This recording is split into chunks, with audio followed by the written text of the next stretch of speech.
नमस्कार। नेपाल टेलिभिजनको समाचारमा स्वागत छ। म अनिता बिन्दु। म राजेन्द्र राज तिमिल सिन्हा। सुरुमा आजका प्रमुख समाचार।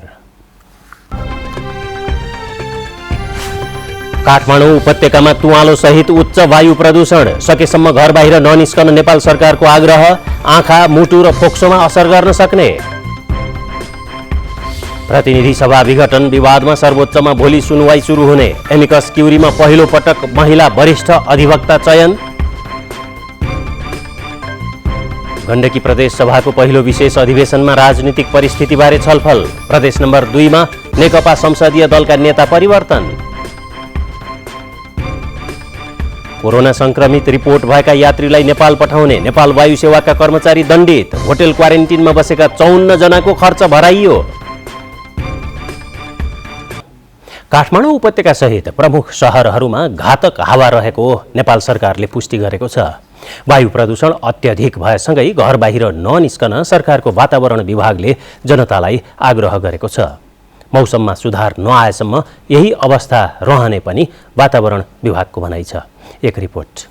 काठमाडौँ उपत्यकामा हालसम्मकै उच्च वायु प्रदूषण देखिएसँगै सकेसम्म घर बाहिर ननिस्कन नागरिकलाई सरकारले आग्रह गरेको छ। मंगलबार एक विज्ञप्ति जारी गर्दै नेपाल सरकारको वातावरण विभागले काठमाडौँ उपत्यकामा वायु प्रदूषणको स्तर अत्यधिक बढेको पुष्टि गर्दै जनतालाई सतर्क गराएको हो। मंगलबार काठमाडौँ उपत्यकाको वायुमा प्रदूषणको मात्रा विश्वका 50 शहरहरूमध्ये सबैभन्दा धेरै मापन गरिएको छ। वातावरण विभागको वायु गुणस्तर मापन केन्द्रका अनुसार मंगलबार 1 बजेको अद्यावधिक विवरण अनुसार एयर क्वालिटी इन्डेक्स 402 रहेको छ। 301 देखि 500 सम्मको एयर क्वालिटी इन्डेक्स AQI सूचकलाई खतरनाक मानिएको छ। मौसम परिवर्तनका कारण काठमाडौँमा वायु प्रदूषण बढेको वातावरण विभागका महानिर्देशक मुकुन्द प्रसाद निरौलाले बताउनुभयो। बिहान र बेलुकाको समयमा वायु प्रदूषण अझ बढ्ने, किनभने बिहान र बेलुकाको समयमा यो जुन एयर क्वालिटी इन्डेक्स देखाउने पर्टिकुलर म्याटर भन्ने हुन्छ, जुन वायु प्रदूषणको कण, त्यो चाहिँ पृथ्वीतर्फ रहने, बिस्तारै घाम लाग्दै गएपछि त्यो मास्तिर जाने र प्रदूषण अलि दिउँसोको अवस्थामा चाहिँ अलि अनुकूल हुने यस्तो अवस्था देखिएको छ हिजोदेखिको मौसमको खराबीले गर्दाखेरि। वातावरण विभागले बिहान र बेलुकाको समयमा वायु प्रदूषण अत्यधिक बढेको जनाएको हो। विभागले बालबालिका, वृद्ध-वृद्धा, दीर्घरोगी, मुटुका समस्या भएका व्यक्तिहरूलाई प्रदूषणले बढी प्रभावित पार्ने भएकाले सतर्कता अपनाउन आग्रह गरेको छ। वायु प्रदूषण बढेसँगै मानिसहरूले आँखा, घाँटी, नाकमा समस्या देखिएको गुनासो पनि गरेका छन्। विशेष गरी फोक्सो र मुटुका रोगीहरूका लागि वायु प्रदूषणले जोखिम बढाउने हुँदा सतर्कता अपनाउन र घर बाहिर निस्कनै परे अनिवार्य मास्क लगाउन आग्रह गरेको छ। काठमाडौँपछि नेपालगञ्ज र विराटनगरमा पनि वायु प्रदूषण बढेकाले सावधानी अपनाउन विभागले आग्रह गरेको छ। काठमाडौँ उपत्यकाको लागि वायु गुणस्तर व्यवस्थापन कार्ययोजना 2076 ले नेपाल सरकारले निर्धारण गरेको AQI को मान 300 भन्दा बढी भएको अवस्थालाई विपदको रूपमा लिएको छ। यो विपद रोक्नका लागि कार्ययोजनामा फोहोर बाल्ने कार्य रोक्ने, सड़क धुलो सफा गर्न ब्रुमरको अत्यधिक प्रयोग गर्ने, बालबालिका, ज्येष्ठ नागरिक, बिरामीहरूलाई विशेष सावधानी अपनाउन, सार्वजनिक सूचना जारी गर्ने लगायतका विषयहरू उल्लेख गरिएका छन्। क्यामेरामा कुमार शर्माका साथ श्वेता सिन्हा, नेपाल टेलिभिजन, काठमाडौँ। यसैबीच काठमाडौँ उपत्यका सहित देशका प्रमुख शहरहरूमा देखिएको वायु प्रदूषणको कारण र यसको असर कस्तो र कहिलेसम्म रहिरहला भन्ने बारेमा कुरा गर्न वातावरणविद तथा वायु प्रदूषण र जनस्वास्थ्य एवं अकुपेसनल हेल्थको क्षेत्रमा अध्ययनरत प्राध्यापक डाक्टर सञ्जयनाथ खनाल हामीसँग प्रत्यक्ष सम्पर्कमा हुनुहुन्छ। स्वागत छ नेपाल टेलिभिजनको समाचारमा सञ्जय सर। धन्यवाद। यो अहिलेसम्म नदेखिएको यस प्रकारको घातक हावा अचानक कसरी देखा पर्यो? मानिसहरूले आँखामा असर गर्यो, आँखाको एलर्जी भयो भन्ने धेरै देखिएका छन्, अरू खबर आइसकेको छैन। यो कसरी अचानक देखा पर्यो? जाडो मौसममा सामान्यतया काठमाडौँमा अथवा नेपालमै पनि वायु प्रदूषणको तह चाहिँ अलि बढी नै हुन्छ।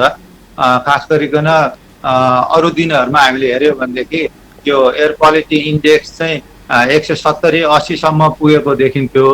तर के छ भने हाम्रो यो काठमाडौँ भ्यालीमा चाहिँ यो अहिलेको बेलामा चाहिँ यो मौसमको कारणले गर्दाखेरि चिसो बढी भयो चिसो बढी हुँदाखेरि के हुन्छ भनेदेखि चाहिँ जुन दिउँसो घाम लागेर प्रदूषणका तत्त्वहरू तलबाट माथि एटमोस्फियरमा जानुपर्ने हो त्यो चाहिँ हुन सक्दैन र हिजो अस्तिदेखिको प्रदूषणहरू पनि एकुमुलेट हुँदै गएर अब त्यो बढ्दै जान गयो। त्यसले गर्दाखेरि अहिले चाहिँ हाम्रो चाहिँ धेरै माथि पुगेको छ प्रदूषणको तह। प्रदूषणको यो जति चिसो बढिरहन्छ त्यो बेलासम्म र तातो भएर हावा माथि नजाउन्जेलसम्म बढिरहने चाहिँ सम्भावना रहन्छ। मेरो प्रश्न 180 सम्म हुने गरेको गत वर्षकोमा यो वर्ष यसरी अचानक किन भयो? कारण के पाउनु भएको छ? अनि यसको कारण चाहिँ के हो भनेदेखि अहिले चाहिँ यो जुन अहिले मौसमको अवस्था छ त्यो अवस्थाले गर्दा चाहिँ जुन तातो हावा माथि जानुपर्ने थियो दिउँसो घाम लागेर 10-11 बजेपछि त्यो हुन पाएन। हाम्रो काठमाडौँ उपत्यकाको माथिको सतहमा पनि यो एटमोस्फियरको माथिको सतहमा पनि चिसो हावा नै रहिरह्यो। त्यसले गर्दाखेरि यो माथि जान पाएन। यो माथि जान नपाएको हुनाले चाहिँ यो पुरानो जस्तो हिजोको पोल्युसन चाहिँ आज जानुपर्ने, आजको पोल्युसन भोलि जानुपर्ने त्यो हुन नसकेर त्यो बसिरहेको हुनाले हिजोको आजको यसरी जोडिँदै गर्दाखेरि धेरै बढी हुन गएको। मैले अलिकति सोधेँ, मैले बिचमा रोकेँ प्रोफेसर खनाल। यो हावा, यो दूषित हावा यो यही थियो, बाहिरबाट आएको होइन? त्यसो भए काठमाडौँमा हामी आफैले पनि दूषित हावा उत्सर्जन गर्छौँ होइन। केही मात्रामा बाहिरतिरबाट पनि आउँछ तर धेरै चाहिँ हामी आफैले पनि उत्सर्जन गर्छौँ। हाम्रा स्रोतहरू जस्तो यो ट्रान्सपोर्टको भयो, हामीले यहाँ अहिले आगो बालेका हुन्छौँ बाहिरतिर, त्यसपछि इन्डस्ट्रीबाट यिनीहरूबाट जुन निस्किने धुलो धुवाँहरू छ त्यसले गर्दाखेरि हामीले आफैले पनि उत्सर्जन गरिरहेका छौँ। र काठमाडौँमा चाहिँ केही प्रदूषण चाहिँ बाहिरतिरबाट पनि आउँछ यो, तर त्यसको मात्रा चाहिँ अब यहाँको भन्दा चाहिँ कम छ आफै उत्पादन हुने भन्दा, तर बाहिरबाट पनि निकै मात्रामा चाहिँ प्रदूषण आउँछ। यो प्रदूषण भन्नुभयो, यो प्रदूषण हावामा के छ? धुलो छ, कण छ, अथवा के तत्त्व छ त त्यसमा? जस्तो कि एलर्जी भयो आँखामा भनेको छ, अनि शरीरका विभिन्न अङ्गहरूलाई हानि गर्छ भनेर भनेको छ। के छ त्यो हावामा? हजुर, यसमा चाहिँ मूल रूपमा चाहिँ यो साना साना कणहरू हामीहरू पिएम भनेर भन्छौँ, पार्टिकुलेट म्याटर भनेर भन्छौँ, सोलिड अथवा लिक्विड कणहरू जसको साइज चाहिँ अब एकदमै सानो हुन्छ। हामी आफ्नो भाषामा चाहिँ PM 2.5, PM 10 भन्छौँ। त्यो भनेको चाहिँ त्यसको डायमिटर 10 माइक्रोमिटर भन्दा सानो अथवा 2.5 माइक्रोमिटर भन्दा सानो भनेको हो। त्यो भनेको कति हो भनेदेखि हाम्रो रौँ चाहिँ कपाल चाहिँ 60 देखि 70 माइक्रोमिटरको डायमिटर हुन्छ, त्यति सानो कणहरू हुन्छ। र त्यो धुलोका कणहरू हाम्रो केसमा चाहिँ यो धुलोका कणहरू नै मुख्य प्रदूषकहरू हुन्। तर त्यो बाहेक अब इन्डस्ट्रियल एक्टिभिटीले गर्दा यो भेहिकल इमिसनबाट ग्यासहरू जस्तै नाइट्रोजन अक्साइड, सल्फर अक्साइड पनि निस्किन्छन्। तर हाम्रो लागि चाहिँ मुख्य कारक तत्त्व भनेको धुलोका कणहरू नै हुन्। अब यो धुलोका कणहरू चाहिँ यो बायोमास बर्निङ, दाउरा बाल्ने, गोइठा बाल्ने, फोहोर बाल्ने यिनीहरूबाट पनि निस्किन्छ। मूल रूपमा हामीले जे कुरा बाल्छौँ त्यसका कणहरू निस्किने हो। अथवा यो रिसस्पेन्सन भएर गाडीमा हाम्रो बाटोघाटाहरू राम्रो छैनन्, त्यो बाटोघाटाहरू राम्रो नभएकोले जुन धुलो फेरि उठ्छ बसेको धुलो, त्यस्ता धुलोहरू पनि हुन्छन्। त्यसकारण जे कुरो बाल्छौँ अथवा जेबाट त्यो धुलो उत्सर्जित भएको छ त्यो दुइटै कारणले चाहिँ धुलोका कणहरू माथि आउँछन् एटमोस्फियरमा। र त्यो जति सानो भयो त्यति चाहिँ हाम्रो शरीरको विभिन्न अङ्गमा पुग्न सक्छ। मूल रूपमा मैले अर्को प्रश्नतर्फ लागेँ प्रोफेसर खनाल। काठमाडौँ उपत्यकामा कुन ठाउँ सबभन्दा बढी प्रदूषित हो त? हिजो क्षेत्रपाटी हो भनिएको थियो, के हो त त्यो? यो चाहिँ अब ठाउँको अवस्था हेरेर हुन्छ। हामी कहाँ 7-8 वटा मेजरिङ स्टेसन्सहरू छन्। भैँसेपाटी हो कि प्रोफेसर? भैँसेपाटीमा पनि मेजरिङ स्टेसन छ, अनि त्यसपछि रत्न पार्कमा पनि मेजरिङ स्टेसन छ। सबभन्दा धेरै देखिने एउटा स्टेसन चाहिँ रत्न पार्क पनि हो। अब त्यो चाहिँ के हुन्छ भनेदेखि जुन ठाउँमा चाहिँ बढी एक्टिभिटीहरू हुन्छ नि, जस्तो ट्रान्सपोर्टेसन बढी भइरहेको ठाउँहरू जहाँ छ, हामी कहाँ थुप्रै भेहिकलहरू मुभ गरिरहेका हुन्छन्, त्यो कन्जेस्टेड ट्रान्सपोर्ट मुभमेन्ट हुने ठाउँहरूमा सामान्यतया अरू ठाउँभन्दा बढी प्रदूषण हुन्छ। काठमाडौँको पनि अलिक बाहिरी तर्फ गयो भनेदेखि रिलेटिभली कम प्रदूषण भएको देखिन्छ। जस्तो खनालज्यू, काठमाडौँ उपत्यका त एकदमै यो वायु प्रदूषण भएको ठाउँ भयो र काठमाडौँ उपत्यका लगायत अरू कुनै त्यस्तो सहरहरू क्षेत्रहरूमा पनि यस्तो खालको वायु प्रदूषण अलिकति बढेको कुनै त्यस्तो ठाउँहरू छन्? खास गरी हाम्रो तराईका क्षेत्रहरूमा, तराईका सहरहरूमा चाहिँ पनि वायु प्रदूषण बढी हुन्छ, सहर र गाउँहरूमा पनि।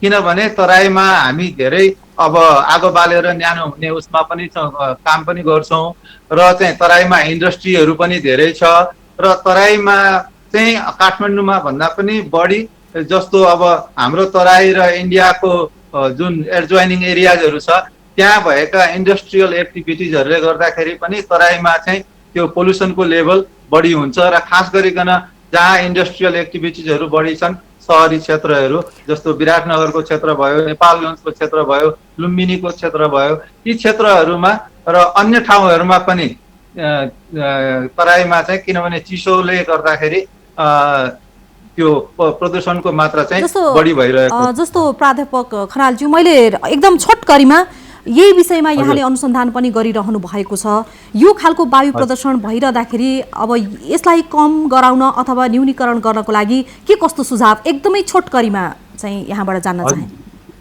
अब वायु प्रदूषण विभिन्न स्रोतहरूबाट हुन्छ, ट्रान्सपोर्टबाट पनि हुन्छ, फोहोर जलाउने कार्यबाट पनि हुन्छ, अनि तपाईँको उद्योगबाट पनि हुन्छ होइन, अनि अब घरमा पकाउने कुराहरूबाट पनि हुन्छ, खाना बनाउँदाखेरि पनि हुन्छ। त्यसकारण यो क्षेत्रलाई सबैलाई समेटेर हामीले आफ्नो स्ट्राटेजी बनाउनु पर्ने हुन्छ होइन। र यसको लागि कुनै खास रकेट नयाँ साइन्सको कुरा पनि गर्नु पर्दैन। जस्तो यदि हामीले बाहिर चाहिँ आगो बाल्ने कुरालाई कम गर्न सक्यौँ भने ट्रान्सपोर्टको कुरामा चाहिँ मास ट्रान्जिटका कुरादेखि लिएर इको फ्रेन्डली मुभमेन्टको कुरादेखि लिएर अनि त्यसपछि चाहिँ के अरे यो पोल्युसन स्टिकरको लागि चाहिँ के अरे स्ट्रिक्टली चाहिँ इम्प्लिमेन्ट गरेर इमिसन लेभलको आधारमा जुन हामीले प्र्याक्टिस पनि केही गरेका थियौँ, इन्डस्ट्रीहरूमा चाहिँ सेफर टेक्नोलोजीहरूको चाहिँ के अरे प्रमोट गरेर, इको फ्रेन्डली टेक्नोलोजीहरूको प्रमोट गरेर, जुन चाहिँ बढी इमिटिङ टेक्नोलोजी छन् तिनलाई रिप्लेस गरेर मोर इको फ्रेन्डली टेक्नोलोजीहरू, यस्तो कुरामा हामी जान सक्यौँ भनेदेखि यो प्रदूषणलाई धेरै हदसम्म कायम गर्न सकिन्छ। दुनियाँमा धेरै मुलुकहरूले त्यो चाहिँ देखाएका छन्। जस्तो पहिले हामी बेजिङको कुरा गर्थ्यौँ, अहिले बेजिङमा कम भइसकेको छ। युरोपका धेरै सहरहरूमा पहिले धेरै पोल्युसन हुन्थ्यो भनेदेखि अहिले निमित्यान्न भएको छ। प्राध्यापक खनाल, हाम्रो समय सकियो अहिलेलाई, हामी फेरि कुरा गर्ने नै छौँ। यहाँलाई यो जानकारीको लागि हार्दिक धन्यवाद। धन्यवाद। दर्शकवृन्द, अहिले हामीसँग प्रत्यक्ष कुराकानी गर्दै हुनुहुन्थ्यो वातावरणविद प्राध्यापक सञ्जयनाथ खनाल। अब बाँकी समाचार। चिसो बढेसँगै बाढी पहिरोबाट घरवासविहीन भएका बागलुङका स्थानीयहरू समस्यामा परेका छन्। 4 महिना अघि बाढी पहिरोबाट घरबारविहीन भएका ढोरपाटन नगरपालिका वडा नम्बर 7, 8 र 9 का स्थानीयलाई समस्या भएको हो। बाढी पहिरो पीडित 146 घर परिवार मध्ये धेरै परिवार त्रिपाल मुनि बसिरहेका छन्। धेरैजना मानिस एकै ठाउँमा बस्दा खानपान, बसोबासका साथै शौचालयको पनि समस्या भएको उनीहरूले गुनासो गरेका छन्। हिमालपारीको जिल्लाका रूपमा समेत चिनिने मनाङमा हिमपात सुरु भएको छ। हिजो साँझदेखि परेको हिमपातले स्थानीयको जनजीवनलाई असहज बनाएको छ। एक रिपोर्ट। मौसमको खराबीका कारण हिमालपारीको जिल्लामा हिमपात सुरु भएको छ। सोमबार बेलुकीदेखि परेको हिमपातले मनाङको जनजीवन झन कष्टकर बढेको छ। केही दिन अगाडि खोला जमेर खानेपानीको अभाव झेल्दै आएका यहाँका मानिसलाई हिमपातले घरभित्रै थन्काएको छ। मानिस त जसोतसो घरभित्र रहे पनि पशु चौपाई हिमपातको शिकार भएका पशुपालक चोल्पा गुरुङले बताउनुभयो। हिमपात सुरु भएको छ र त्यही हिमपातले मानिसहरूलाई चाहिँ खासै केही भएको छैन। जस्तै चौरी गाई हल्ला जातिको त्यो गाह्रो भएको छ। यहाँका विकास निर्माणका कामहरू पनि ठप्प भएका छन्। बर्खामा बाढी पहिरो र हिउँदमा हिमपातका कारण विकास निर्माणले गति लिन नसकेको मनाङका प्रमुख नवीन चन्द्र अधिकारीले बताउनुभयो। यो पौड्ने बेला झन्डै चैतसम्म चाहिँ विकास सेवाका कार्यहरू फेरि पूर्ववत रूपमा सञ्चालन हुन मुस्किल हुने अवस्था छ। खेतीबाली सप्रणी भए पनि जनजीवनमा प्रभावित भएको छ। कोरोना महामारीमा जिल्लाभित्र रहेको मनाङवासी हिमपातको असर थेक्न बाध्य भएका छन्। नवीन लामिछाने, नेपाल टेलिभिजन, गण्डकी प्रदेश, मनाङ। रसुवाका उच्च लेकाली क्षेत्रमा गैरातीबाट हिमपात भएको छ। मौसम बदली भएसँगै हिजो राति र आज दिनभर जसो उच्च लेकाली क्षेत्रमा हिमपात भएको छ। रसुवाको लाङटाङ, क्यान्जिङ, गोसाईकुण्ड, यार्सा, गतलाङ र नागथली जस्ता क्षेत्रमा हिमपातका कारण चिसो बढेकाले जनजीवन कष्टकर भएको गोसाईकुण्ड गाउँपालिका 4 लाङटाङका स्थानीय धेजेन तामाङले बताउनुभयो। चिसोको समयमा श्वास प्रश्वास र निमोनिया जस्ता रोग फैलन सक्ने भन्दै जिल्ला प्रशासन कार्यालयले वृद्ध र बालबालिकाको स्वास्थ्यमा ध्यान दिन सबै जिल्लावासीहरूमा आग्रह गरेको छ। सर्वोच्च अदालतको आदेशअनुसार प्रतिनिधि सभा विघटन विरुद्धको मुद्दामा सुनवाईमा सहयोग गर्न एमिकस क्युरीमा वरिष्ठ अधिवक्ता गीता पाठकको नाम सिफारिस गरिएको छ। सर्वोच्च अदालत बारको बैठकले वरिष्ठ अधिवक्ता पाठकको नाम सिफारिस गरेको हो। अर्को कानुनवेत्तामा सर्वोच्च बारले हालै निर्वाचित आफ्ना अध्यक्ष वरिष्ठ अधिवक्ता पूर्णमान साक्यको नाम सिफारिस गरेको छ। सर्वोच्च अदालतले एमिकस क्युरीका लागि कानुनवेत्ता झिकाउने आदेश जारी गरेको थियो। पाठक नेपालको इतिहासमा एमिकस क्युरीमा सहभागी हुने पहिलो महिला चयन हुनुभएको हो। नेपाल बार एसोसिएसनले भने एमिकस क्युरीमा वरिष्ठ अधिवक्ता बद्रीबहादुर कार्की, सतीश कृष्ण खरेल र विजयकान्त मैनालीको नाम सिफारिस गरिसकेको छ। भोलि 22 गतेदेखि सर्वोच्च अदालतको संवैधानिक इजलासमा उक्त विवादमा सुनवाई सुरु हुने तय भएको छ। गण्डकी प्रदेश सभाको विशेष अधिवेशन आज सुरु भएको छ। प्रदेश सभाको सम्पूर्ण सदस्य संख्याको 1/4 सदस्यले लिखित अनुरोध गरेपछि बोलाइएको अधिवेशनमा आज समसामयिक राजनीतिक विषयमा छलफल भएको छ। प्रतिनिधि सभा विघटन भएपछि सत्तारूढ नेकपामा देखिएको विवाद प्रदेश सरकारमा पनि देखिएको छ। विशेष अधिवेशनमा मुख्यमन्त्री पृथ्वी सुब्बा गुरुङले विभिन्न दलबाट कोभिड-19, गरिबी निवारण, रोजगारी र प्रदेश सरकारले अगाडि बढाएका बहुवर्षीय योजनाको व्यवस्थापनका विषयमा छलफलका लागि माग भएको र ती विषयहरूमा छलफल गरिने जानकारी दिनुभयो। नेपाल कम्युनिस्ट पार्टी नेकपा राजनीतिक रूपमा दुई पक्षमा विभाजित भएसँगै प्रदेश नम्बर 2 मा सो पार्टीको संसदीय दलको नेता परिवर्तन गरिएको छ। आज बसेको नेकपा संसदीय दलको बैठकले संसदीय दलका नेता सत्यनारायण मण्डललाई हटाएर शत्रुधन महतोलाई चयन गरेको छ। प्रदेश सभामा नेकपाका 32 सदस्यमध्ये 19 जनाले मण्डललाई अविश्वास प्रस्ताव मार्फत संसदीय दलका नेताबाट हटाएका हुन्। सोही बैठकले संसदीय दलको नेतामा शत्रुधन महतोलाई चयन गरेको छ। नेपाल कम्युनिस्ट पार्टी नेकपा प्रचण्ड नेपाल पक्षका अध्यक्ष माधव कुमार नेपालले प्रतिनिधि सभा विघटनको कदमले संघीयता, गणतन्त्र, समावेशिता लगायतका उपलब्धि धरापमा परेको बताउनु भएको छ। विघटन विरुद्ध जनता समाजवादी पार्टीले काठमाडौँमा आयोजना गरेको कार्यक्रममा अध्यक्ष नेपालले प्रधानमन्त्रीले आफूलाई नभएको अधिकार प्रयोग गरेर राजनैतिक समस्या आएको बताउनुभयो।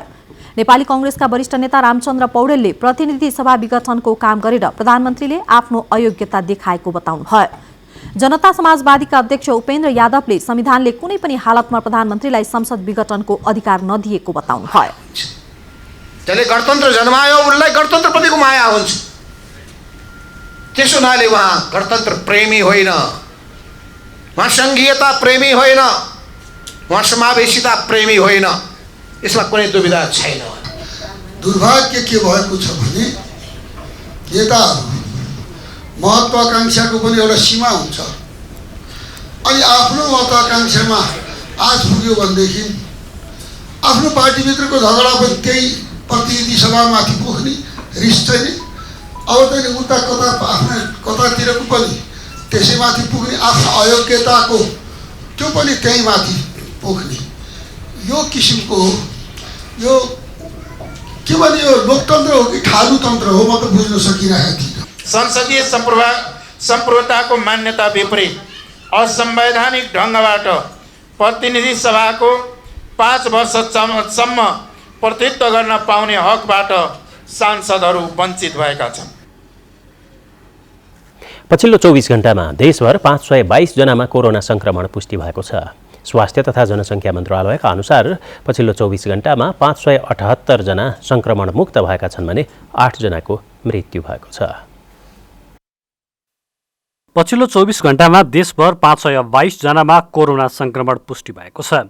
स्वास्थ्य तथा जनसङ्ख्या मन्त्रालयका अनुसार पछिल्लो 24 घण्टामा गरिएको 4551 PCR परीक्षणमा 184 महिला र 338 जना पुरुषमा संक्रमण पुष्टि भएको हो। यो सँगै देशभर संक्रमितको कुल संख्या 2,62,784 पुगेको मन्त्रालयको तथ्याङ्क छ। पछिल्लो 24 घण्टामा काठमाडौँमा सबैभन्दा धेरै 171 जना संक्रमित फेला परेका छन्। काठमाडौँसहित राजधानी उपत्यकामा भने 232 जना संक्रमित थपिएका छन्। यसैगरी पछिल्लो पटक देशभर 578 जना संक्रमण मुक्त भएका छन्। यो सँगै संक्रमण मुक्त हुनेको संख्या 2,55,666 पुगेको छ। प्रतिशतमा हेर्दा यो कुल सक्रिय संक्रमित संख्याको 97.3% हुने मन्त्रालयको तथ्याङ्क छ। निको भएका घर फर्किएपछि अब आइसोलेसनमा रहेका सक्रिय संक्रमितको संख्या भने 5,225 मा झरेको छ। यसैगरी क्वारेन्टिनमा 342 जना रहेका छन्। मन्त्रालयले अद्यावधिक गरी जारी गरेको पछिल्लो तथ्याङ्क अनुसार बितेको 24 घण्टामा कोरोनाबाट 8 जनाको मृत्यु भएको छ। यो सँगै कोरोना भएर ज्यान गुमाउनेको संख्या 1893 पुगेको छ। देशभरमा अहिले 500 जनाभन्दा बढी सक्रिय संक्रमित रहेको जिल्ला काठमाडौँ मात्रै हो भने पछिल्लो पटक सोलुखुम्बु र मुगुमा संक्रमित संख्या 0 छ। कोरोना भाइरसको संक्रमण जुनसुकै उमेर समूहका व्यक्तिलाई हुन सक्छ, तर अन्य उमेरका व्यक्तिभन्दा बालबालिकामा कोरोना संक्रमणको लक्षण कम देखिने गरेको छ। बालबालिकामा कोरोना संक्रमणको लक्षण किन कम देखिन्छ र उनीहरूमा संक्रमण भएको कसरी थाहा पाउने त भन्ने बारेमा तयार पारिएको प्याकेज कोरोना केयर अबको प्रस्तुतिमा।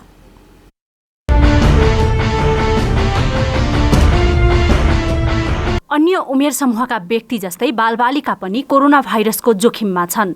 जोखिममा रहे पनि अहिलेसम्मको अध्ययनले बालबालिकामा कोरोनाको लक्षण कम देखिने गरेको छ। कतिपय बालबालिकामा संक्रमण भए पनि लक्षण देखिने गरेको छैन, तर कोरोनाको संक्रमणपछि बालबालिकामा जटिलता भने बढी देखिने गरेको चिकित्सकहरू बताउँछन्। अहिलेसम्मका अध्ययन अथवा अहिलेसम्मको स्थितिले के देखियो भने बालबालिकामा धेरै जसो कम लक्षण भएको अथवा लक्षण बिनाका चाहिँ कोरोना संक्रमण बढी देखिए। एकदमै कम प्रतिशतमा बालबालिकाहरूलाई चाहिँ गम्भीर संक्रमणहरू भयो, तर अरू उमेरभन्दा मृत्यु पनि कम भयो। तर यो कोभिड पछि हुने जटिलताहरू चाहिँ बच्चामा अलिकति बढी देखिए। यसमा चाहिँ पोस्ट कोभिड मल्टिसिस्टम इन्फ्लामेटरी सिन्ड्रोम भन्छ। यो सिन्ड्रोम भनेको विभिन्न प्रकारका रोगहरू मिलेर बन्ने हो।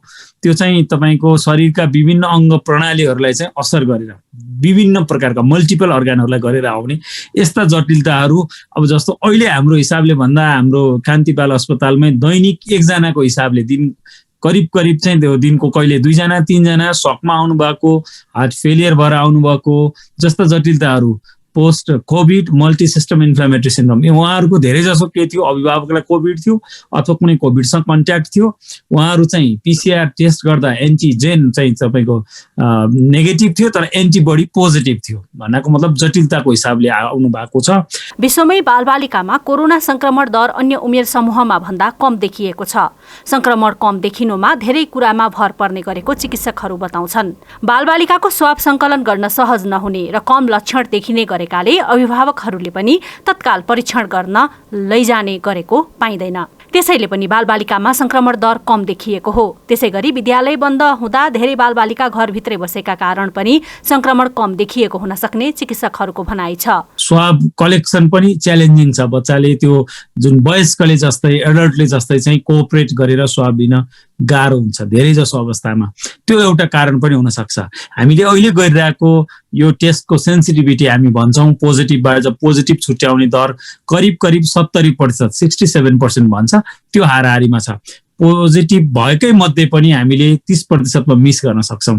बालबालिकामा त्यो अझै बढी हुन सक्छ। बच्चा बिरामी छ अथवा ज्वरो सास फेर्न गाह्रो छ, केही खाएन, यस्तो नभएसम्म रुटिनली सामान्य यतिकै चाहिँ अस्पताल जाने चाहिँ कम नै हुन्छ। त्यो पनि एउटा कारण होला, किनभने लक्षण बिनाका धेरै भए, कम लक्षण सामान्य लक्षण सामान्य फ्लू लाइक भन्छौँ रुगा जस्तो मात्रै हुँदा चाहिँ धेरैजना जाने पनि कुरा भएन। बालबालिकामा कोरोना संक्रमण भए वा नभएको कसरी थाहा पाउने भन्ने प्रश्न पनि आउने गरेको छ। ठूला बालबालिकाले आफूमा देखिएका लक्षण भन्न सके पनि साना बालबालिकाले भन्न सक्दैनन्। तर उच्च ज्वरो आएमा, श्वास प्रश्वासमा समस्या भएमा, बेहोस भएमा भने अभिभावक सचेत भएर अस्पताल लैजानुपर्ने हुन्छ। अन्य कोरोना संक्रमित जस्तै बालबालिकामा पनि कोरोना संक्रमण हुँदा चाहिँ सुरुमा यो रुगा जस्तो फ्लू लाइक इलनेस जस्तो हुन सक्ने भयो। ठुलो बच्चाले चाहिँ नाकबाट गन्ध नआएको, स्मेल नआएको अथवा स्वाद नआएको भन्न सक्ने भयो। ज्वरो उच्च रहने भयो हैन, 101 भन्दा बढी 38.3 डिग्री सेल्सियस भन्दा बढी चाहिँ ज्वरो आएको हुन सक्ने भयो। उच्च ज्वरो, श्वास प्रश्वासको समस्या, यस्तोमा चाहिँ हामी जनरली स्क्रिनिङ गर्छौँ। यस्तो छ भने स्क्रिनिङ गर्ने गर्छौँ। त्यो हिसाबले चाहिँ जानुपर्ने, अस्पतालमा पुर्याउनु पर्ने चाहिँ ज्वरो र श्वास प्रश्वासको समस्या भयो भने मात्रै हो। बालबालिका पनि कोरोना संक्रमणको जोखिममा पर्ने भएकाले उनीहरूलाई सकेसम्म भिडभाड हुने ठाउँमा लैजानु हुँदैन। परिवारका अन्य सदस्यहरूले पनि स्वास्थ्य मापदण्डको पूर्ण पालना गर्नुपर्छ। बाहिरबाट आउने व्यक्तिहरूसँग बालबालिकालाई टाढै राख्नुपर्छ भने सरसफाइमा विशेष ध्यान दिनुपर्दछ। संक्रमणबाट बचाउनलाई त यसको स्ट्यान्डर्ड भनेको एउटा खोप जुन विभिन्न देशमा सुरु भयो, छिटै हाम्रो देशमा पनि सुरु होला। त्यो बाहेक सबैभन्दा महत्त्वपूर्ण भनेको संक्रमित सम्भावित हुन सक्ने ठाउँमा नजाने, जानुपर्ने भने भिडभाडहरू अभोइड गर्ने नजाने, त्यसपछि मास्कको प्रयोग गर्ने, मास्क पनि समुचित प्रयोग, मास्क खुल्ला हुनु भएन, टाइटली लगाएको हुनु पर्यो, मास्कको प्रयोग गर्ने, ह्यान्ड वासिङ सेनिटाइजेसनको प्रयोग र सामाजिक दूरी कायम गर्ने हैन। संक्रमित हुन सक्ने अथवा वी डोन्ट नो, नचिनेको मान्छे संक्रमित हुन पनि सक्छ भन्ने हिसाबले चाहिँ करिब 2 मिटरको दूरी चाहिँ कायम राखेर बचावटको एउटा उपाय छँदैछ। बालबालिकालाई कोरोना संक्रमणबाट जोगाउन अभिभावककै महत्त्वपूर्ण भूमिका हुन्छ। घर बाहिर गइरहनुपर्ने अभिभावकले सावधानी अपनाउन सके आफ्ना बालबालिकालाई पनि संक्रमणबाट बचाउन सकिनेछ। कोरोना संक्रमित यात्रीलाई नेपाल पठाएको अभियोगमा नेपाल वायु सेवा निगमले मलेसिया स्टेशनका कर्मचारीलाई कारबाही गरेको छ। निगमको मलेसिया स्थित स्टेशनमा कार्यरत कर्मचारीबाट गम्भीर लापरवाहीका कारण निगमको जहाज मार्फत काठमाडौँ आएका एक यात्रुको कोरोना रिपोर्ट पोजिटिभ पाइएपछि निगमले मलेसिया स्टेशनमा सधैँका लागि जान नपाउने गरी फिर्ता बोलाएको हो। गत डिसेम्बर 30 तारिकका दिन मलेसियाबाट काठमाडौँ आएको निगमको जहाजमा आएका यात्रीको विमानस्थलको स्वास्थ्य कक्षमा PCR रिपोर्ट जाँच गर्दा एक यात्रुले पोजिटिभ रिपोर्ट लिएर आएको फेला परेपछि कर्मचारीलाई कारबाही गरिएको निगमले जनाएको छ। ती पोजिटिभ यात्रु सहित 54 जनालाई अहिले होटल क्वारेन्टिनमा राखिएको छ भने बाँकी 91 जनालाई घर पठाइएको छ। सो घटनामा निगमको मलेसिया स्टेशनका country manager Naresh Kumar Shrestha, station manager Yuvraj Acharya र फाइनान्स म्यानेजर इन्द्र थापालाई निगमले स्पष्टीकरण सोधेको छ। चित्तबुझ्दो जवाफ नआएपछि उनीहरूलाई फिर्ता बोलाउनुका साथै होटल क्वारेन्टिनमा बस्ने यात्रुहरूको सम्पूर्ण खर्च दामासाईले असुल उपर गर्ने गरी कारबाही गरेको हो। निर्वाचन आयोगले आगामी प्रतिनिधि सभा निर्वाचनका सन्दर्भमा मतदान स्थल तथा मतदान केन्द्र निर्धारण कार्यविधि 2077 र मतदान स्थल तथा मतदान केन्द्र पुनरावलोकन सम्बन्धी कार्यक्रम 2077 स्वीकृत गरेको छ। सरकारले 2078 साल वैशाख 17 र 27 गतेका लागि घोषणा गरेको प्रतिनिधि सभा सदस्य निर्वाचनका लागि आयोगले अन्तिम मतदाता नामावली तयारीको प्रक्रिया सुरु गरेको हो। स्वीकृत कार्यक्रम अनुसार यही पुस 23 देखि जिल्ला स्तरमा मतदान स्थल तथा मतदान केन्द्र निर्धारण सम्बन्धी कार्य प्रारम्भ हुनेछ। मतदाता नामावली तयारीसँगै मतदान स्थल तथा मतदान केन्द्र निर्धारणको काम पनि गर्नुपर्ने भएकोले अन्तिम मतदाता नामावली प्रकाशन गर्नु अगावै मतदान स्थल तथा मतदान केन्द्र पुनरावलोकन कार्यक्रम स्वीकृत गरिएको आयोगका प्रवक्ता राजकुमार श्रेष्ठले जानकारी दिनुभयो। त्रिभुवन विश्वविद्यालयको सेवा आयोगले उपप्राध्यापक पदका लागि लिएको लिखित परीक्षामा एकातर्फ परीक्षार्थी नै उत्तीर्ण हुँदैनन्, अर्कोतर्फ करार गर्नुपर्ने माग राख्दै आंशिक शिक्षकहरू आन्दोलन गरिरहेका छन्। यसैलाई ध्यानमा राख्दै विश्वविद्यालयले केही दिनभित्रै पुनः 500 जना उपप्राध्यापकका लागि विज्ञापन गर्ने तयारी गरिरहेको छ। त्रिभुवन विश्वविद्यालयले केही दिनभित्रै विभिन्न विषयका 500 वटा उपप्राध्यापकको पदपूर्ति गर्न विज्ञापन गर्ने भएको छ। त्रिवी सेवा आयोग मार्फत गर्न लागि विज्ञापनले शिक्षकको अभावलाई घटाउने अपेक्षा विश्वविद्यालयको छ। पदपूर्तिपछि लामो समयदेखि विश्वविद्यालयका आङ्गिक क्याम्पसहरूमा पढाउँदै आएका आंशिक प्राध्यापकहरूको माग समेत सम्बोधन हुनेछ। आफूहरूलाई करारमा नियुक्ति गर्नुपर्ने माग गर्दै आंशिक प्राध्यापकहरू आन्दोलनमा छन्। विगतमा आन्दोलन गरेका भरमा करार र स्वतः स्थायी भएको आरोप त्रिभुवन विश्वविद्यालयका प्राध्यापकहरूमाथि लाग्दै आएको अवस्थामा त्यो दाग मेट्ने अवसर आएको भनाई विश्वविद्यालयका पदाधिकारीको छ। म करार दिने पक्षमै छैन। म त उहाँहरूलाई स्थायी बनाउने पक्षमा छु। भोलि तपाईँहरूलाई पनि चार्ज नलागोस् कि आन्दोलन गरेर सिटी बजाएर थाल ठटाएर विश्वविद्यालयमा पसेका शिक्षक हुन् यिनीहरू भनेर विद्यार्थीले पनि तपाईँहरूलाई कसैले चार्ज नलागोस्, समाजले पनि चार्ज नलागोस्। एकदम डिग्निफाई प्रोफेसर भएर विश्वविद्यालयमा बस्नुहोस्। त्यो वातावरण त्रिभुवन विश्वविद्यालयको उपकुलपतिको हैसियतले म मिलाउँछु। गत महिना सेवा आयोगले सार्वजनिक गरेको उपप्राध्यापक पदको लिखित परीक्षाको नतिजा अनुसार कैयौं विषयमा कुनै पनि परीक्षार्थी उत्तीर्ण भएनन्। यसै गरी कैयौं विषयमा माग अनुसार उत्तीर्ण परीक्षार्थीको सङ्ख्या नै पुगेन। विश्वविद्यालयले ती पदहरूलाई समेत समावेश गरी पुनः विज्ञापन गर्न लागेको हो। शिव पङ्गेनीका साथ रविचन्द्र पराजुली, नेपाल टेलिभिजन। पदमार्गको प्रवर्धन गर्ने उद्देश्यले पृथ्वी जयन्तीको सन्दर्भ पारेर गोर्खा काठमाडौँ एकीकरण मार्गमा नेपाली सेनाले पदयात्रा सुरु गरेको छ। गोर्खा दरबारको हनुमान भन्ज्याङबाट सहसेनानी दलबहादुर थापाको नेतृत्वमा 40 जनाको टोली पदयात्रामा सहभागी भएको हो। देशको राष्ट्रिय झण्डा, टर्च र नेपाली सेनाका प्रथम 5 कम्पनीका झण्डाहरू लिएर पृथ्वीनारायण शाहकालीन पोसाकमा बाजागाजासहित टोली यात्रामा निस्केको हो। सो टोलीले धादिङको टोलीलाई झण्डाहरू दिने, धादिङको टोलीले नुवाकोटको टोलीलाई र नुवाकोटको टोलीले काठमाडौँको टोलीलाई दिने र काठमाडौँमा पृथ्वी जयन्तीका दिन प्रदर्शन गरिने कार्यक्रम रहेको रणसिंह दलगणका गणपति उज्जवल केसीले जानकारी दिनुभयो। पाँचथरमा वर्षाको भेलबाट क्षति पुगेर बन्द भएको जलविद्युत सञ्चालनमा आएको छ। जिल्लाको फेवा खोलामा सञ्चालन भइरहेका 3वटा विद्युत 3 महिना अवरुद्ध भएपछि पुनः सञ्चालन गरिएका हुन्। गत साउनको बाढीले सुरुङ लगायत पूर्वाधारमा क्षति पुगेकोले करिब 1.5 मेगावाट विद्युत उत्पादनमा समस्या आएको थियो। करिब 3 महिनाको अवधिमा विद्युत आयोजनाहरूको 27 करोड 50 लाख रुपैयाँ बराबरको विद्युत खेर गएको सञ्चालकहरूको भनाइ छ।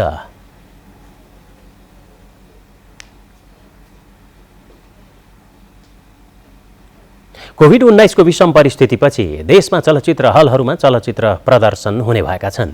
यसैबीच नेपाली कथानक चलचित्र एउटा यस्तो प्रेम कहानी माघ 1 गतेदेखि सबै चलचित्र हलहरूमा एकैसाथ स्वास्थ्य सुरक्षाको मापदण्ड अपनाएर प्रदर्शन गरिने भएको छ। चलचित्र नायक शिव श्रेष्ठको प्रस्तुति रहेको उक्त चलचित्रमा नायक शिव श्रेष्ठका छोरा शक्ति श्रेष्ठ र नायिका करिश्मा मानन्दरकी छोरी कविता मानन्दरलाई पहिलोपटक नायक र नायिकाको रूपमा देख्न सकिनेछ।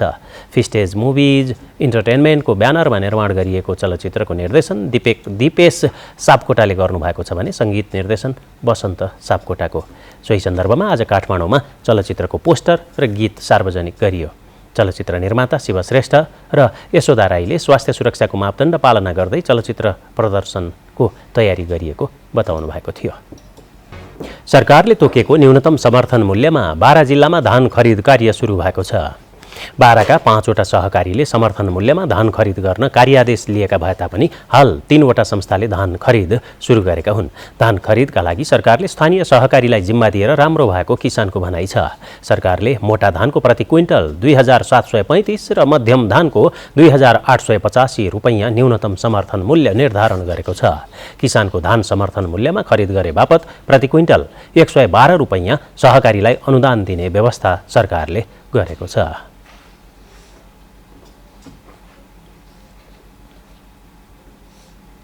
समाचारको सिलसिला यति नै। बिदा दिनुहोस्। नमस्कार।